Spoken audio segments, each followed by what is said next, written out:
Welcome back, everyone, to the Blokes podcast. I'm Ryan Hassan from the Centre for Healing, joined by Nico from MindFit. Nico, how are you, mate? Super fantastic. Thank you for asking. Very excited about today's show. It's warm and sunny. No, it's not. It's pretty cold and fresh down here in Melbourne. You're sitting over there in your little singlet, looking. Was it a crop top or a boob tube or crop top? Yeah, I've got the midriff out. God, There's a new ladyboy in town on the streets of Changwon. This little pot belly, this pad tied pot belly. I wouldn't have thought so, mate. I'm staying in shape over here. Okay, good.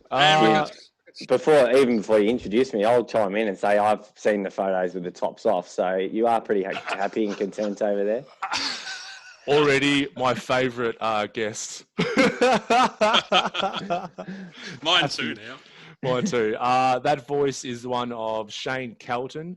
Shane is mental health advocate. His page is Power, Strength, Vulnerability, an all-round ripper bloke, a real wonderful voice in the industry of mental health. He's also, like myself and Nick, lived experience, gone through a lot of stuff which we're going to get into today. I connected with Shane second half of last year, 2019, where Shane was going through some stuff and came in to see me for some work on himself. And, we've developed a friendship from there, which is blossoming, isn't it, Shane?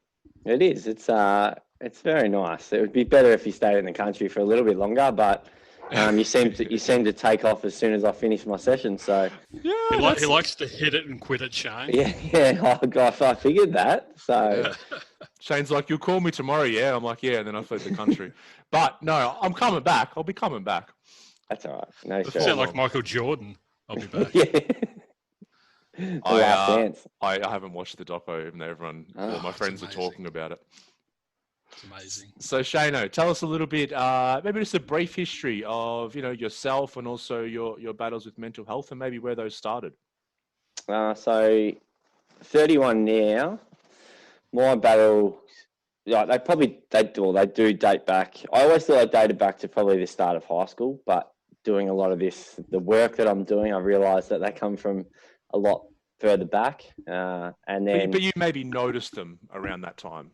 Yeah, that was when it was really noticeable for me that things started to change. And then, by the time I was 21, I'd been in 8 years of basically a lot of self-hatred, blaming myself for everything, suicidal thoughts, and at 21, tried to take my own life. And since then, battled the roller coaster of everything that I've gone through, and here I am today, still standing. So that's a really short summary of 31 years of my life. That was so short. That'd be the shortest book ever. Oh, but that would get readers.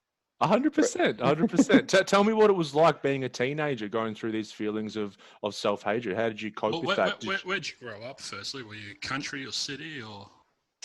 So just eastern suburbs of Melbourne. I started in Murrumbina, so I was there till about 5, back when that was probably it wasn't a rich area back then. It was the houses were not like they are today. Then just moved out to the eastern suburbs at 6 and lived here ever since. So it's good because it's the outskirts of the city. We've got the country right there. It's 5 minutes down the road, but we're not far from the city. So I guess I've had the best of both worlds a little bit along the way. Like the Mornington Peninsula. I'm down in Mount Martha, so yeah, you got both from the city, but got the bush there.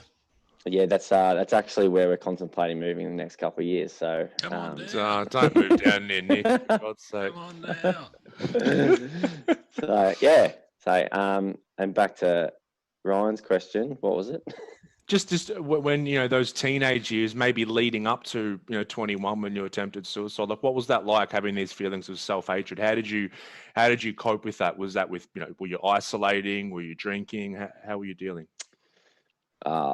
If you had a list of 10 things, it would probably be 11, number 11, all of the above. Mm-hmm. It was isolation at times, but then other times I'd be like the life of the party, whether that be with alcohol or not. It was making a fool of myself, doing, I guess, risky behaviour because I didn't care what happened to me.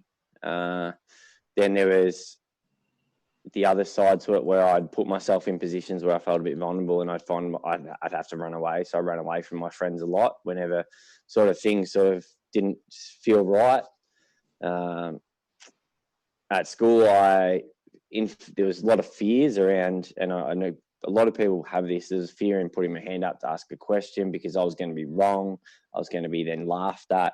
So there was all of those fears. I nightly had nightmares about suicide as well. So there was a lot happening, and it was just, but I didn't speak to anyone about it. I just acted everything. And I guess all the people just would have seen me acting angry or sad or hysterical and then over happy. So I was never really in the middle. Sounds pretty manic. It was either up or down, or Yeah. and those nightmares about suicide, was it you dreaming about taking your own life, or what were those nightmares?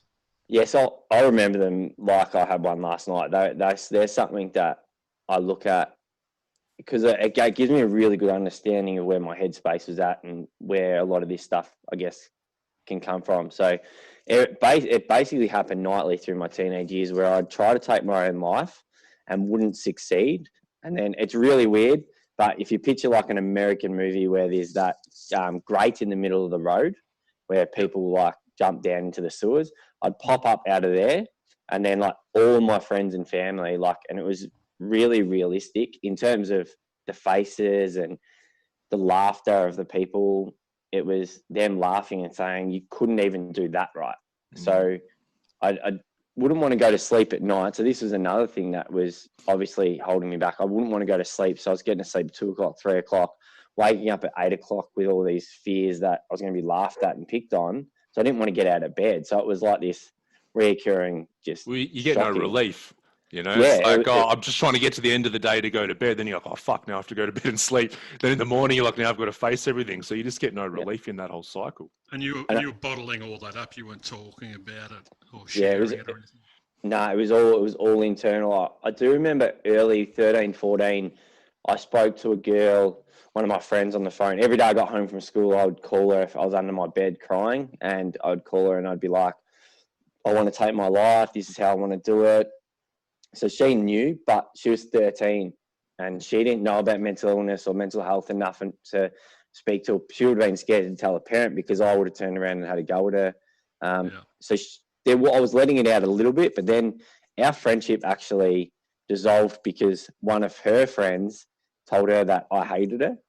So I actually lost that one person I was talking to about it.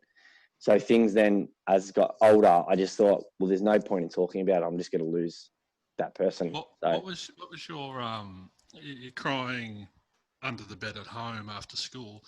Are you in a loving household? Are you with parents that are checking in, going, "Hey, mate, what are you doing under the bed?" Or what's going on in the home environment? I had a very loving family. As Ryan probably sorted with me, that they weren't very emotional, and their way of showing love was completely different to how I guess I would show it. And so, but the household itself was a really happy household. Like we all got along really well. There wasn't many fights. Me and my brother fought, but I knew how to hide it. I knew they weren't. Once I went into my room and closed the door, they wouldn't intrude in my space. Okay. So I knew where I could hide it. I knew Mum was still at work most of the time, and so was Dad, or my brother, and my brother wouldn't come in because you'd punch him in the face basically at that age. So I knew where to hide it, and I knew when dinner was. So I'd get up and wipe away the tears for dinner, and then go back to bed. And after dinner, I usually had conversations with many friends on the phone or text messages, so that or watch TV. So I kind of distracted myself for a period of time. As long as I could, I distracted myself. I remember sitting on the phone to people till 2 a.m. Just now I understand it was just to purely distract myself from what was going to happen.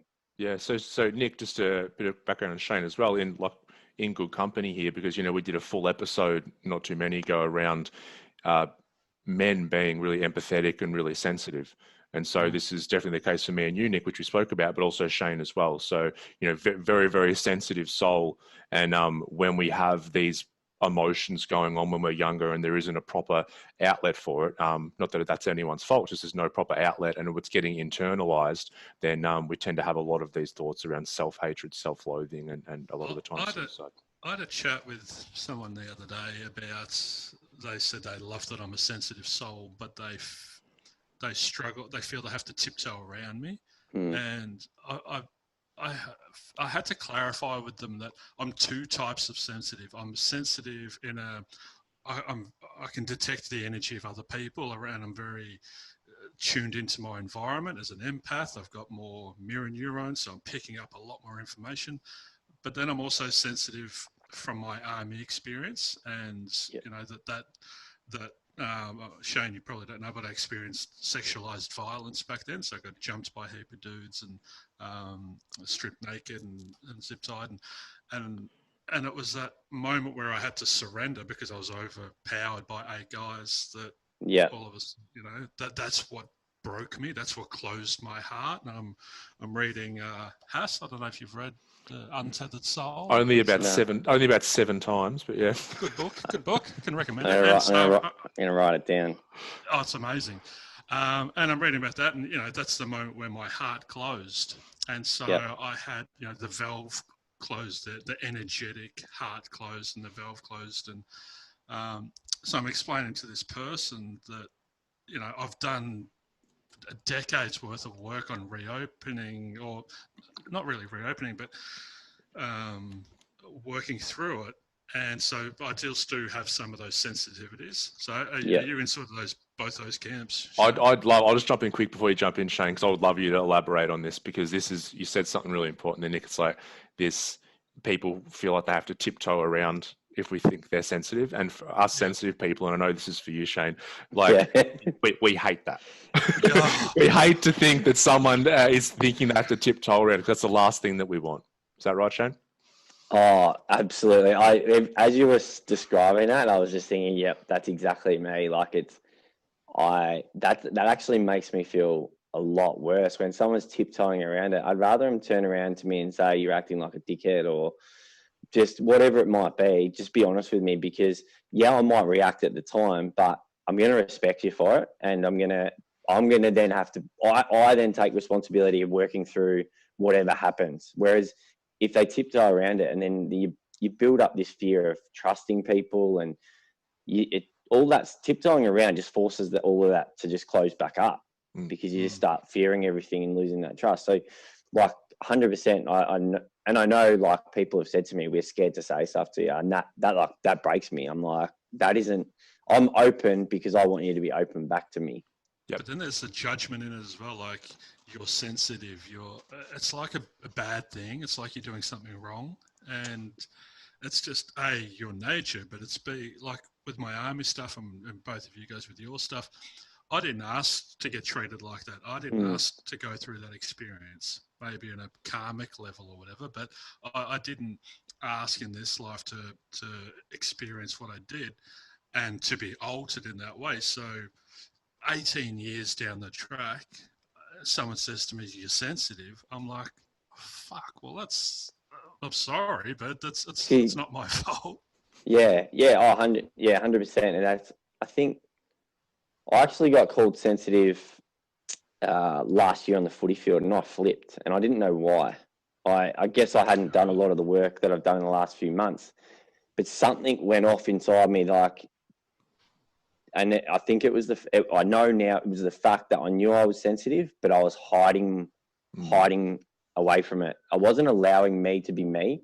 Like, and now I sort of say, and then I did work with another counsellor prior to Ryan, where she's like, you are a sensitive person and you have been your whole life. Like, embrace that part of you, because there is so much good in that part.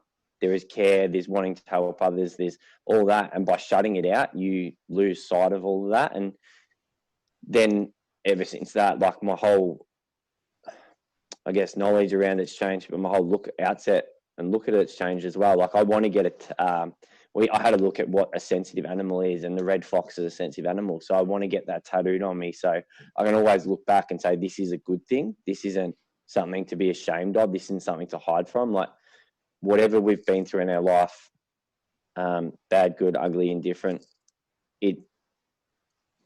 I guess we are then, our values and beliefs are then they're what they are. You are what you are. And there's no point hiding from it. And it's embracing the good in that rather than being ashamed of it. I was so ashamed of being a caring and sensitive person for so long. And it basically led me to a path where I lost people in my life, where now embracing that sensitive side, like I'm finding people that I didn't know were there, but they were just over the fence. Like Ryan came from my area. Like he lived in my area. He'd been doing what he's doing for 5 years. I've been talking for Beyond Blue for 5 years. How we didn't connect shows me that I wasn't ready and wasn't willing to be open about it. I was still trapped inside myself. And since opening up more and more, the people you meet is extraordinary, and you find people that are just like you, I guess. Yeah, and I think we've spoken about it before, Hass. Sorry, that sensitivity can be a double-edged sword. Like all of our stuff is double-edged sword. So we can be too sensitive, but it also gives us the capacity to love greatly and love deeply and love truly and be thoughtful and kind and caring and considerate. So I think for me, I've come to a place, and I don't know where you're at, Shane, where I'm mindful of my sensitivity now, and I do try and keep it in balance. I don't try and let it go, because it can be overwhelming for someone that's not used to it. You know, all of a sudden your heart is completely open. It's like a dam emptying on their head. But then if you're the other way and they say, "Oh, geez, you're an idiot," and they're just trying to be playful, and you take it personally, then that's an issue too. So for me, I 100% agree. And I've said this recently to a couple of people. If you really embrace the highs of life, you're going to really embrace the lows of life. Like you'll get stuck in those two fields. So you've got to try and find that level, and you've got to stay at a level, because what goes up must come down. It's like the Taoists call the middle way, or the Buddhists. Yeah, and it's just, there's, like you're saying, when you were younger, everything was just too extreme, up and down. Where it's like if there's no middle ground, that's where we find a lot more equanimity and a lot more peace. And I think it doesn't necessarily mean we don't enjoy the good and don't feel the bad. It's working, Nick. Is that? Yeah. It stopped for a second, and now I can hear you fine. Yeah. It's not on Audacity, sorry. That's fine. I'll just use the Zoom recording. Sorry, folks. Technical difficulties here. We're on Zoom. I'm going to blame Nick. Come on, Nick. Get your act together. Yeah, sorry, man.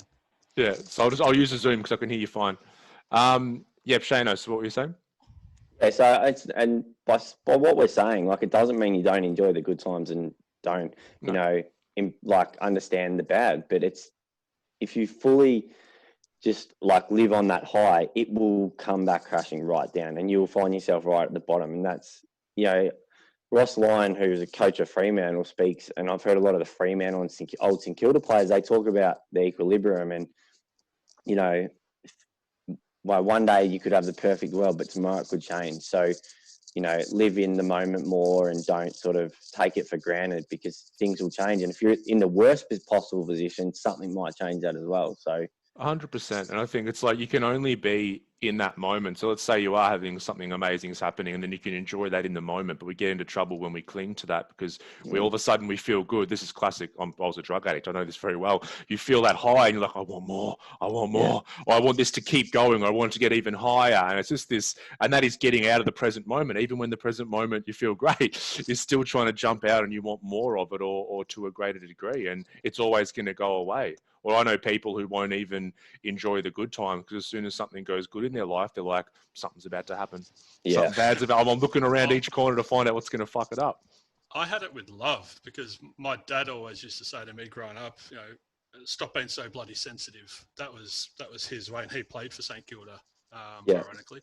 And so he was this alpha male footy head, not really emotional, amazing man, but just didn't get who I was. And so his way was stop being so bloody sensitive. So now, as I'm an adult, when someone I care about deeply says to me, "Oh, you're so sensitive," it triggers that old stuff. Bang, 5-year-old Nick. Where's 5-year-old Nick? But that's for me to work on. So I realized, I looked back at all my relationships, and instead of using drugs to get high, I'd use love to get high. And when someone loved me, I just try and exist in that. Oh yeah, and I was always looking for it. Yeah. And when I found it, I'd be like, yeah, bring it on, and it made me really needy and clingy, and Which is another drug. Love and validation, or love and approval is another drug that we all get hooked on very early. That actually rings true with me. Like when I get into past relationships, I cling to it, and it drives them away, and then you lose it very, very quickly. But so what I've learned with my relationship now is, to not do that and understand that it's like what I learn is that's it's hard to I guess it's hard to explain what I'm trying to say well, here. instead of being codependent and Yeah. very conditional love, you're more interdependent, and you can more stand in your own love of your own self, and they can stand in their love, and you can lean on each other from time Yeah. to time. But you don't need their love to survive. Yeah, and that's probably been the biggest almost breakthrough for me, because my dream since I was a 5-year-old kid was to be a dad, like, which is really strange for a male to sort of grow up wanting that, but that was always my thing. Whereas everyone else wanted to be an AFL star or a policeman or a firefighter, I was like, no, I want to be a dad. I had the same thing. Yeah. By the time I was 24, I thought I'd have 2 kids, and that's all I could think of. And now here I am at 42 with no kids. But yeah, Polly, that's come okay. on. Oh, sorry, Polly. Shano, just do us a favor. Just pull the microphone. I think we're getting a rustle with your beard. Just talk now. How you going? Okay, perfect. Well, it was only slight, but it was a little beard rustle we had going on. I probably should shave. It's getting Maybe you really should long. shave that thing off, for God's sake. I was just looking at us. We're all in different stages. Hass is clean skin. I'm a bit stubbly, and then Shano's got the Ned Kelly. Mine's pretty gross. There's stuff growing in it now. It was really interesting what you said earlier, Shane. I think it's so. Let's take sensitivity. It can be with anything in life, but being sensitive isn't an issue. But our relationship to being sensitive is what is the issue. So it's like when that person on the football field called you sensitive, the only reason that triggered you is because you had decided that you didn't like that part of you. You were ashamed of it and kept putting away. So that became your shadow, so to speak. Yeah. And then that someone then reminded you of your shadow, which we hate. We hate. So don't remind me of that. To get to a point now where you're thinking about getting the fox tattoo, which is really embracing that sensitivity, it just means you've completely changed your relationship. Whereas I know now, if you're on a footy field or something and someone called you sensitive, you'd just be like, yeah, look at my tattoo. Yeah, I'm completely fine with it. I'm like, yeah, it is. That's who I am. Like, yeah. And people need to understand that, like, especially for, people like yourself who are doing all this work on yourself, and you're like, speaker in the field and that kind of thing. Yes, we may be sensitive, but we'll own whatever we feel. So what happens, I think that's why people tend to tiptoe, because they're like, oh, I don't want to trigger this person, because then they'll take it personally and they'll get angry at me. But if people know that, hey, yeah, if I get upset or whatever it is in the moment, I'm willing to own what I feel. It's not about you, even though it seems like that in the moment. It's not, and I'll work through that. Then people can stop tiptoeing. But before I'd done the work, and Shane, I'd love your opinion on this, I was probably reactive 80% of the time. I wasn't in control of my emotion. I couldn't self-regulate. My emotional intelligence was very, very low. And all the work I've done to increase that emotional intelligence and increase my capacity to self-manage and self-regulate my emotional state has probably flipped it. Now I'm reactive probably 20% of the time and responsive, mindfully choosing how I feel about 80% of the time. But when someone comes along and says you're sensitive, A, they're not acknowledging the work that you've done to switch that massive number around, but B, they're not also giving you room to be human. And I think that for me was the frustrating part, was like, fuck, I'm human. I'm allowed to have emotions. I'm allowed to, why are you linking that with being sensitive and that putting me into that judgment instead of just letting me be human? I'm sure you react as well. Like, do you get that? That's basically summed up I guess probably the way I was for the previous 2 years. And then I did a lot of work on myself. So I was, wasn't very reactive for 4 or 5 years. But prior to that, I was, reactive all the time to every comment, to every poor situation that, it was the why me attitude. Whereas now I sort of take a step back and don't react straight away, and understand and lose that judgment of the situation, whether that judgment be to myself or to someone else. It's all right, step back and understand what's happening rather than reacting to it now. And one of the major things why I went to Ryan is because in my relationship, we were fighting every second day. I was reacting to everything that was said. I was upset by everything that was said, and it was getting out of control. Like, it genuinely was.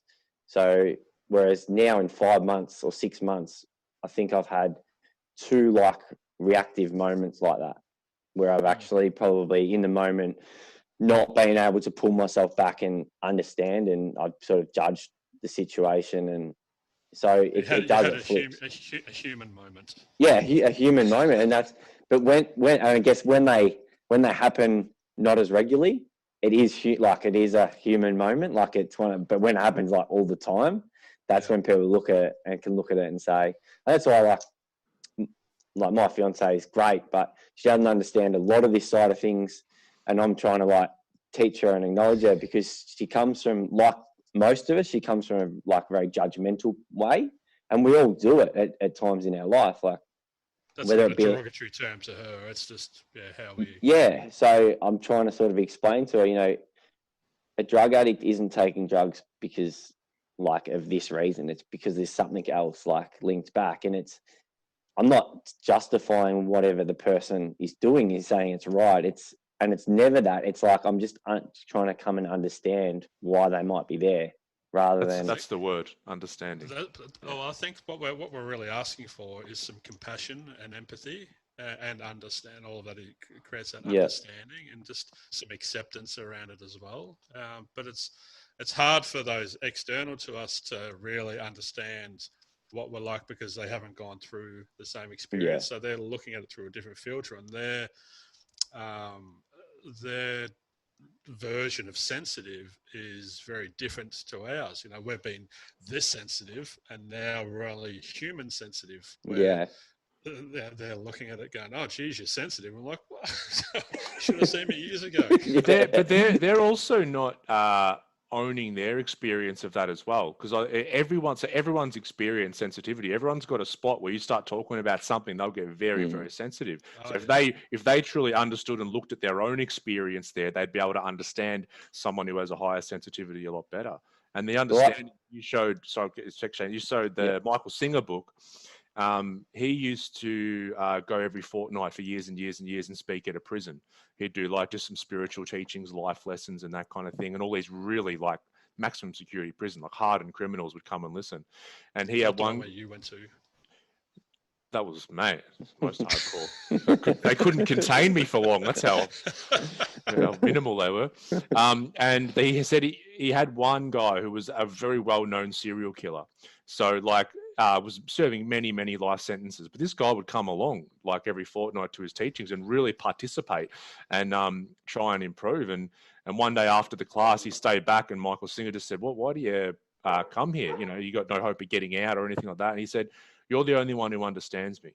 And he said, what do you mean? He goes, you know that from the time I was born, I've felt dead inside. I've felt absolutely nothing. The only time I've felt any life in me is when I was planning to and murdering someone. This is the extreme we're talking here. Yeah. This is only every other time I've felt completely dead.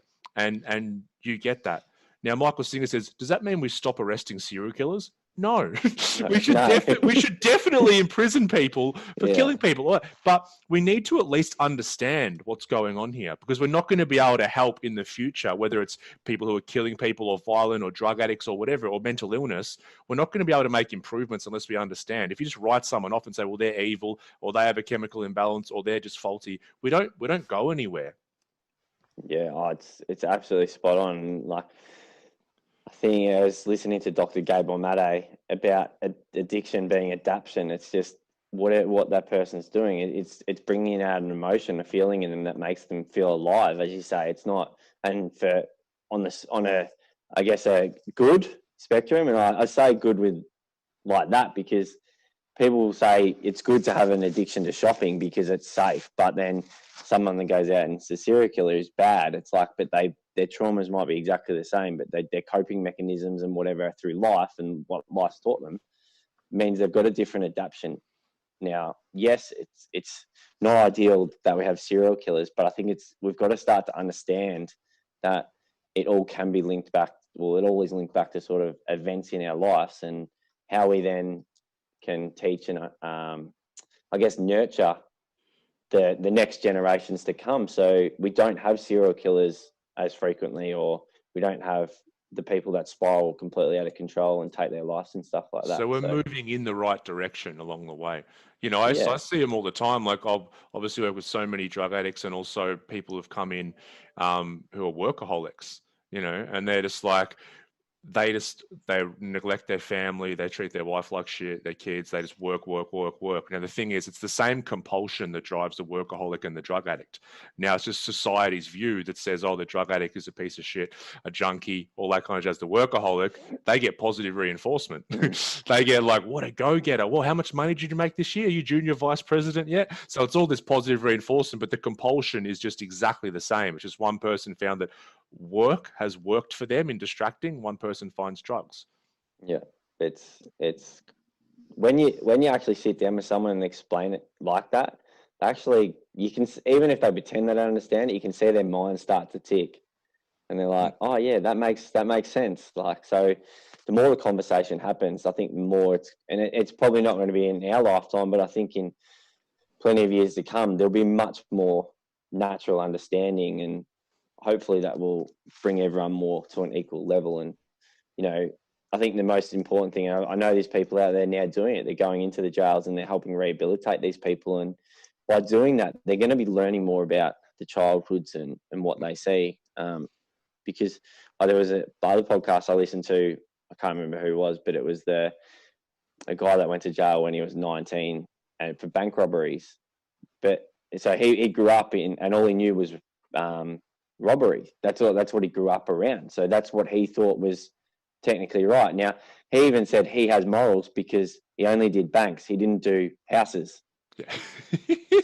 so like what you grow up around is ultimately what you can become. And so and now he's like obviously changed his life dramatically and he's telling his story, but he's doing it because he wants people to understand that all of that plays a part in your life and what you do end up doing, I guess. Oh, 100%. Nurture.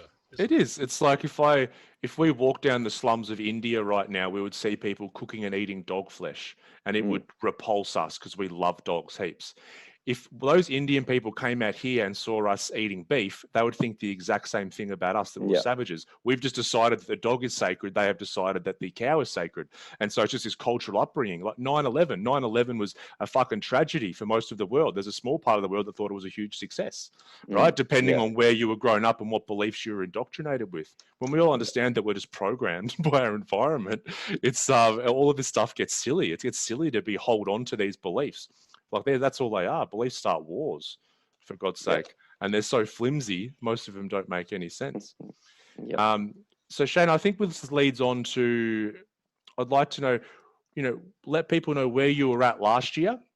In terms of, because you obviously had to reach out for help. You went and saw myself. You spent some time in Melbourne Clinic, and obviously we're doing a real big focus on getting yourself Metanoia, Nick, a breaking down and then rebuilding of Shane. I'd love to know, where you were at and what that process was like, what you learned. So it was probably 2 years of trying to get myself out of what I was going through, but not knowing what was going to help.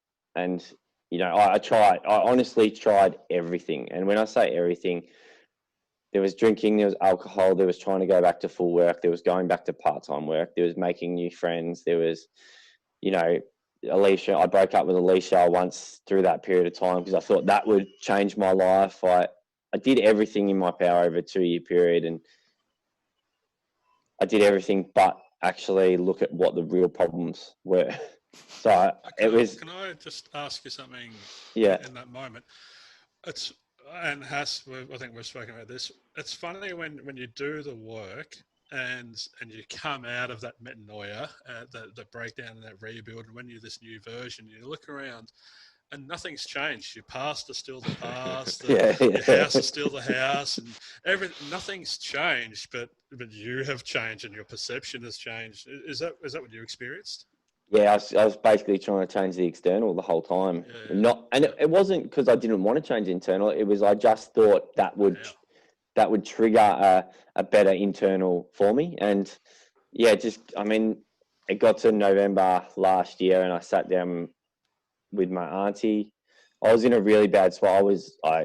So what really triggered it? I actually cracked the shits at cricket really bad and drove home mid-game. Ended up getting washed out, so I didn't actually feel the guilt of that, but left, and I cried for 2 hours at home. And a mate, Matt Neal, who Ryan grew up with, said to me, "I think you need to go see Ryan," and pointed him out. And I sat down with Alicia, my fiance, and I went to a family member who suffers with depression, and has for years and years and years. And I basically said to them, "What do you think is the best thing for me? Because I can't do this by myself anymore." Ultimately, I knew I needed to do the work, but I needed some nurturing and some guidance on how to get through that. And I decided to go to the Melbourne clinic and to sign up with Ryan and do the therapy there. So I wanted to do it properly. I wanted to go 110% at it, and not just sort of Not dip your toe in it. Yeah, I just didn't say. I'd basically been doing that for 2 years, or even longer, because I've done counselling, I've done a great amount of work, and I've learnt lots for years about this. But I think I was still holding back and wasn't allowing myself to really immerse myself in who I was. So I needed to go 110%. And I said to the people around me, I said to Alicia, if I don't come out of this and I haven't done the work, walk away. Like I said, you have to walk away now, because I'm not willing to do it. So I did it. I did. I went 100. What was it like to pick up the phone and call Ryan, or to pick up the phone and call the Melbourne clinic? What was like? That's the edge of your comfort zone right there. Not doing the work feels safe and comfortable. Doing the work, you've got to push through that barrier. What was that like for you? Oh, so scary. But at the same time, I'll say it was scary, but I knew it had to happen. It was either that or I lost everything. Like I didn't have a job. You hit rock bottom, so you didn't really have another option, really, did you? Well, yeah, I didn't have any money behind me. I didn't have a job. My fiance had taken over my business that I'd worked so hard for. I was cancelling speaking events that I was doing, because why would I go speak about mental health when I'm at this place I'm at? So everything that I guess I enjoyed, I wasn't doing. Cricket was shit because I was angry all the time. I quit footy coaching because I just didn't feel I was the right person to do it. And then my fiance was ready to walk out on me. So it was either all of those things, I actually reached out. And as scary as it was, it had to happen, because the alternate option was much worse. Much worse. So it becomes what's worse, making a phone call and walking into a clinic, or losing everything you've got? Can I put something to you? I talk to my clients about it takes more strength to let go than it takes to hold on. And before we make that phone call, we're holding on to all of these things. We're holding on to this world, or this illusion that we've created out of fear of letting it go, of letting it break down. And it took an inordinate amount of strength for you to let go of that security of what you knew. Even though it was shit, it's still what you knew. So you had to let go of that and step right into the unknown and take that leap of faith. So do you realize how much strength it actually took for you to do that? I do. And I know, because in the clinic, I saw people that still refused to let go. Yeah. So I saw how hard it was to do it. Like, it was in my face every day that there was people in there that were still refusing to let go, and they were still blaming other people and refusing to accept that they had to do the work. And so I knew in that moment, and making the phone calls that I did and speaking to the people I did, it gave me a lot of relief. And that's when I knew that I did let go. And I did feel proud walking into the hospital. As weird as that sounds, I was like, I was happy. I get it. I get it. Yeah, but yeah, the listeners probably are like, that's really strange. You're walking into a mental health clinic. But everyone has this vision that you walk in and there's people walking around like zombies and in straitjackets, where it's, especially a private hospital, is nothing like that at all. They're just normal people. Just like I'd walk in there and I'd be like, why the fuck are you in here? Like, you don't have anything wrong with you, like kind of thing. But then you get to know yourself and then other people, and you realize, because you can't see it, they don't have a broken leg or an arm in a sling or yeah. So even I fall into that trap that you sort of have that prejudgment about someone based on what they look like or whatever. So yeah, I do get how hard it was, and I am, for the first time in my life, I'm actually really proud of the steps I made because, and I mean, Ryan saw me cry in 4 sessions basically. I did get you back once though, so that was good. So I've got 3 more to go.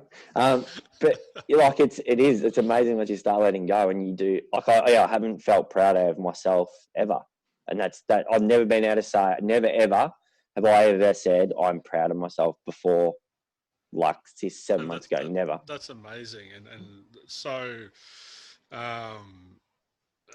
Yeah, it just fills my heart with happiness to hear another person and another bloke say that. So well done. But I love that there's a difference between being proud and having pride. And I think pride, Ryan, you might chip in with this, is all about ego. And my pride is what stops people from going into hospital or reaching out and asking for help. Where once you do that, you actually feel proud. Does that make sense to you? Yeah, 100%. I reckon, and I reckon it was pride and ego is what stopped me probably reaching out for proper help in the first place. Because especially being a speaker and an advocate for mental health for so many years, you feel like you're failing. So you're like, no, I can't let people know that I'm struggling again. I can't let people know I'm weak. But now I look back and I'm like, this actually set a better example by me going in there than what it would have if I kept doing the dipping my toe in like I was the previous 2 years. It's shown in the people that have gravitated back towards me that had drifted off. Like you can see, you don't realize people have drifted off in that time because they're like, this person's not putting across a good message or whatever.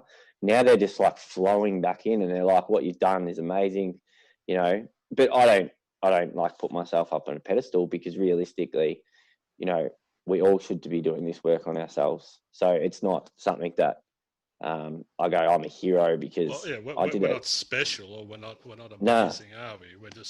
We've just acknowledged that we're not okay and stuck a hand up. And you said that I thought I was being weak if I asked for help, but it's actually the complete opposite, isn't it?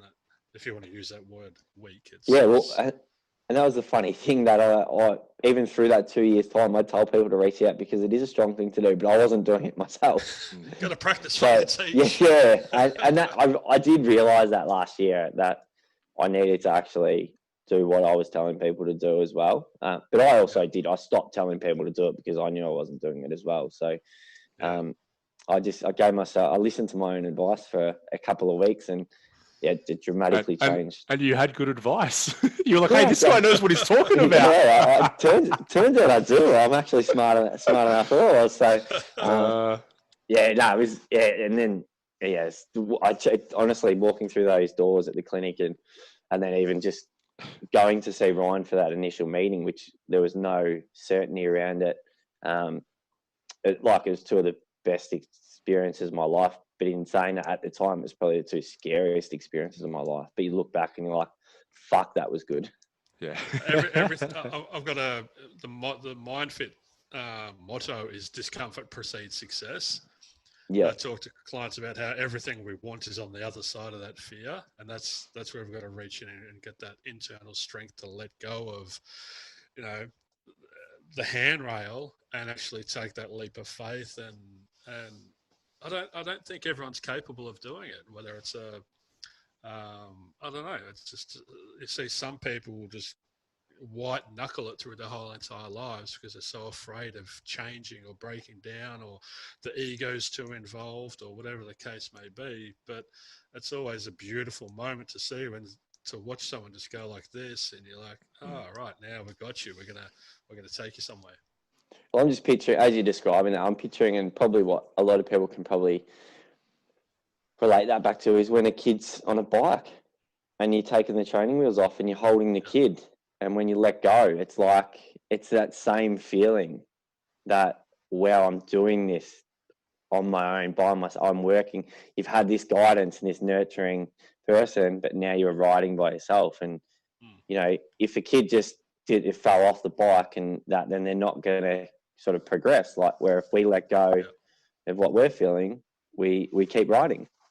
Well, it's a ship is safe in harbour, but that's not what ships are built for. It's what you're talking about there. Is we keep the training wheels on, we'll stay where we are. Once you take them off, you're free to go anywhere. But it takes that act of courage, doesn't it?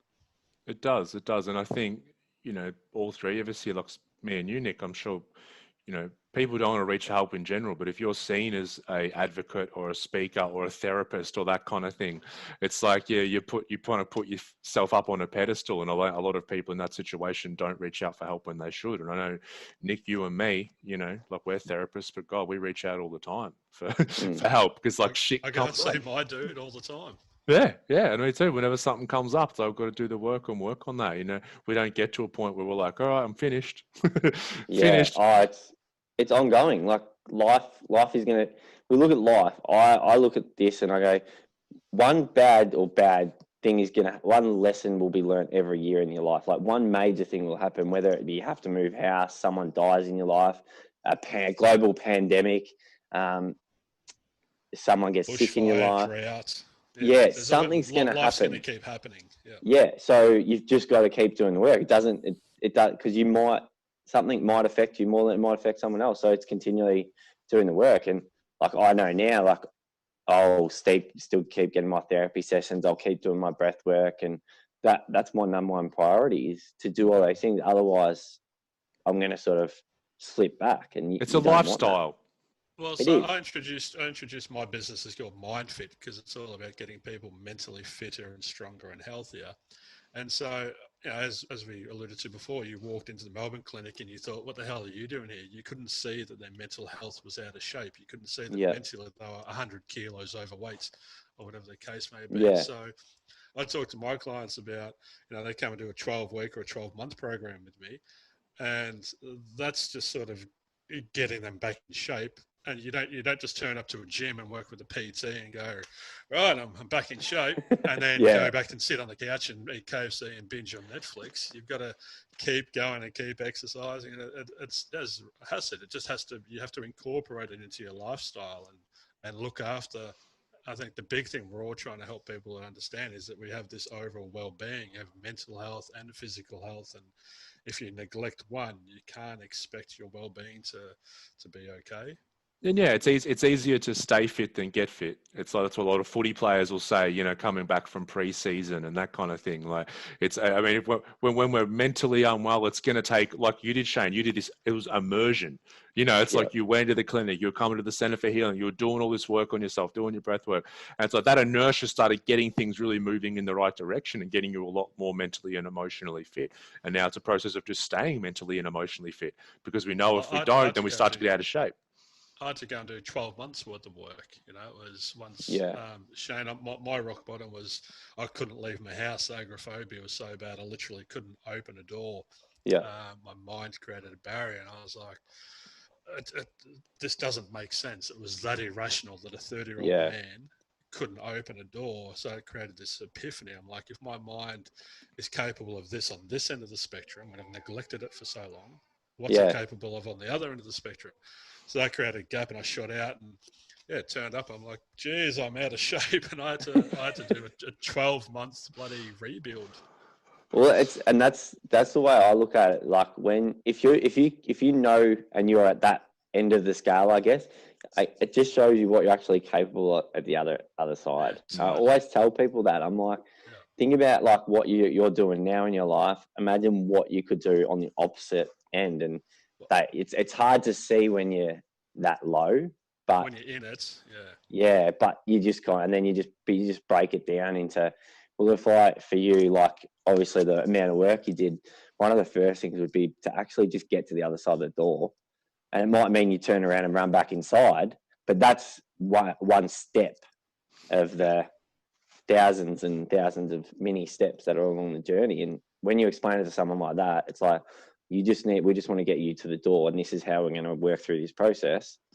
You can run straight back inside. It's a lot easier than to break down. Yeah, I think if you're a -8, like if there's +10 and -10 and zeros in the middle, I think if you're a -8, you have the capacity to become a +8. Yeah, that's the way I see it. Yeah, it's like they're two sides of the one coin. So it's like it's very hard to see in that moment, but one can't exist without the other. So if I hate myself, I have the capacity to love myself. I can't see it, but it has to have that capacity because one couldn't exist without the other. Well, if you had have told me, when I was standing at that door, that 10 years down the track, I'd be working at a world-class health resort and I'd be doing a podcast and I'd be speaking in front of people and I'd be helping hundreds of people to improve their mental health and well-being, I literally would have laughed in your face and probably punched you for being You're crazy. Because you can't see it.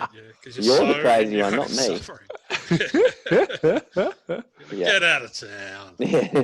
But it's all just those steps, like you said, Shane. Then one step's just getting out the door, and then it's always just one step at the end of the day. And you can look back at your journey, Nick, 10 years ago, and you'll see it's just a succession of single steps that you took.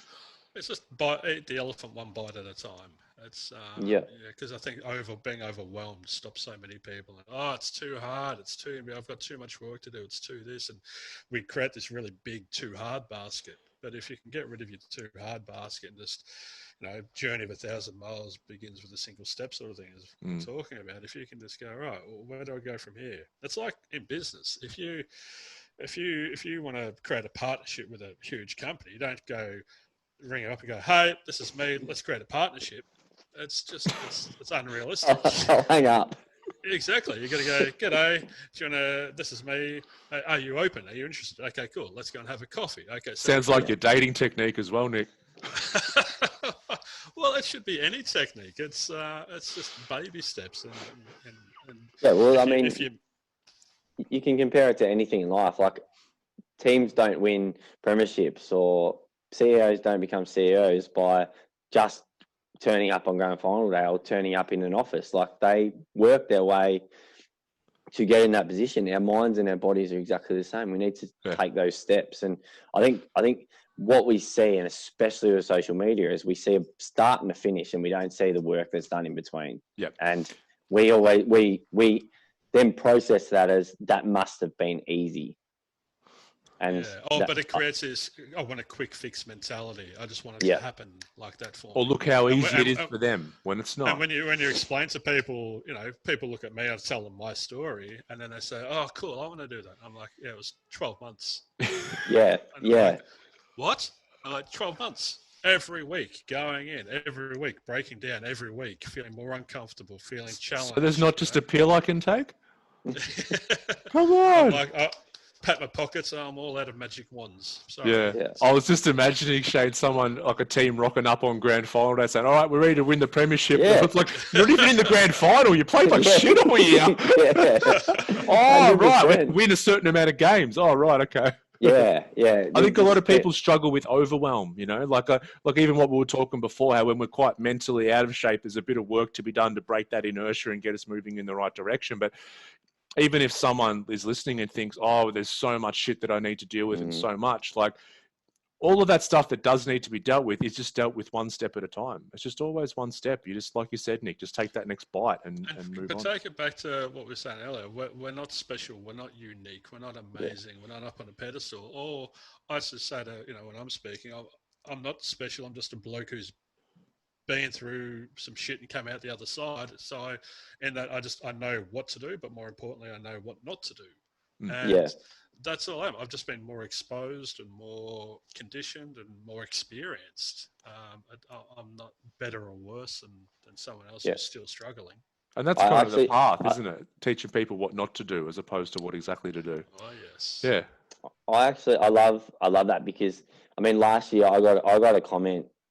It wasn't made directly to me, and it set me off. And this was probably one of the things where I went, I need help, because I started resenting and blaming that person for my wrongdoing. And they said, if the comment was, if they'd known what I'd seen and been through, then Shane wouldn't be feeling like this. And I lost it.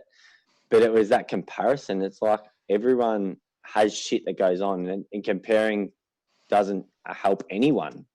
And it just like, but I knew that I needed to then work through that process and come and understand why he's said that. Well, his comment was just some stimulus, and you reacted to his stimulus because you were hypersensitive about it. Yeah. Whereas now, if he said it, I'd be like, oh, well, what can I do to help him sort of not be as judgmental? What's he gone through that we can help with? It's funny, isn't it? Like when you're in survival mode, you can't be there for other people. When you're stuck in your own suffering, and when you're struggling, and when your head's just above water, you can't help the person that's struggling next to you because it's all about you. And so that's what you were dealing with in that moment. You were so in your own suffering, you didn't have a capacity to help him, but then you did the work, stood on your own 2 feet, and now you're walking around sort of not as a lifesaver or a lifeguard, but you're actually in a position now where you can help other people. Yeah. So and because I met a lot of people in the clinic who had been to the army and had seen horrific stuff, but they would say to me, they were like what you're dealing with is exactly what we're dealing with. Like, it's just a mental trauma. And that like, it didn't make me feel better, but it was good to hear that from people who, like, you look at it and you go, that person's trauma is so much worse. Like, and it kind of justifies it, where we can't sort of look at it like that, I don't think. Like, it's because we're trying to look at it objectively when we're all having a subjective experience. So, like, objectively, this is worse, this is better, blah, blah, blah, but it's all just subjective. We're all having our own experience. My housemate said that to me before it was when I was just about to become a full-blown drug addict, and he said something, I think we're on drugs, actually. It was late one night, and he'd been through some really horrible stuff in his childhood, like really intense, and he said similar things, Shane, to what these people said. He said to me, like, imagine what the worst that I've been through and how that felt. Whatever the worst is for you that you've been through, you felt the same thing. Right? Even though objectively you go, that would feel way worse than that. It's like, no, it's just that's just your reference point of where you start from, which means we all have stuff. Yep. What's next, Shane? Let's finish up. What's on the horizon for you coming up, moving forward? Oh, what isn't? I think he's going to come down to Mount Martha and have a coffee with me, and we're going to catch up in person. I'll definitely. I'm down for that. I love catching up with people. Just as Ryan make sure Nick pays for the coffees. Get So I guess it was. I wanted to keep working in the mental health field, and I knew that. And putting in the work made me realize that that's really what I wanted to focus on. Like, I'd already had my podcast for 12 months or 18 months, but I wanted to do more. And what that looked like was very uncertain. And I actually did a breathwork session about 6 weeks ago with Siobhan, and I got up and I podcasted with her after. But I was like, I need to write this stuff down, because everything that I wanted to do came to me. It was like I opened up this, like, real, what was me, what I wanted to do, the things that I grew up, thriving on, helping others, not competing with others, like coming together to help bigger and brighter things. So, I mean, I'm going to finish my root cause therapy certificate, hopefully soon as possible. So I'll have that. But my big plan is to bring, and it's going to be announced soon, is to create a statewide mental health directory, which there's good stuff out there, but what I learned in hospital is that therapy isn't like talking therapy isn't like the only option for people, that we need to sort of allow people to, as we said, take those steps to therapy, because that is such a daunting task for especially males. So having this directory where in every suburb across Victoria on this website, you can click on the website, click on the map of where you are, where you live. And you might go away on a holiday and need, something when you're on holiday and you don't know anything. Like, if I went to Mount Martha, I wouldn't have a clue what's there. I would click on it. Yeah, now I know. And I'll see like Mind Fit. I'll see physical training, mental training, yoga, Pilates, art class, woodwork class. Anything that can help people with their minds and escape the body a little bit and work through what they're working on is basically going to be on the list. So, and could you put it under anything to attend to someone's well-being? Is that what you mean? Cool. Yeah, basically that would be the case. So, because I did in hospital, I did art and I did I know people that have struggled mentally, so they start woodwork at home. But it would be so great to have classes where you're not going to become a carpenter, but it's something that you can create as a hobby. So, and there's so many, what I didn't realize is there's so many little businesses out there like that aren't succeeding because no one knows about them. So the aim is to create this. You're going to be the connector.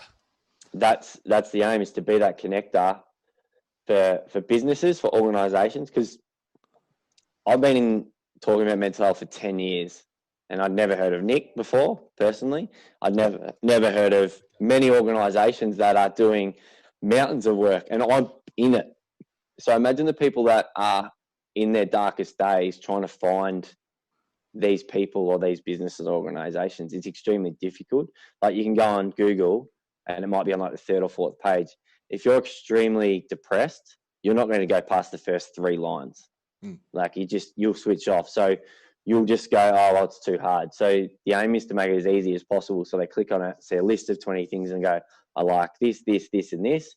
Click on it and then send an email to the business and say, I'm keen to come in. You don't need to tell them you're mentally struggling. It's just something that you can go to, because mental illness isn't just like anxiety, depression, this stress. There's, mums that just need a group to go to talk to. Like, all of those things will then be incorporated. So in essence, we're building connection through businesses and communities, and then they can work together as well. So if I have someone come in and say, oh, I need this, I can say, oh, well, this is either root cause therapy, I know Ryan, or I know like someone else that does this. So you then got options and stuff, because if people don't know exactly what they're signing up for as well, they might go to 10 different places, whereas I'll have an exact briefing of what they do, hopefully an interview with them. And it's so good. I think it's so good for people to be able to have a menu of options, because like right now it's like I go get a mental health counselor, see a psychologist, or I go get some meds from a psychiatrist, and that's because people just aren't aware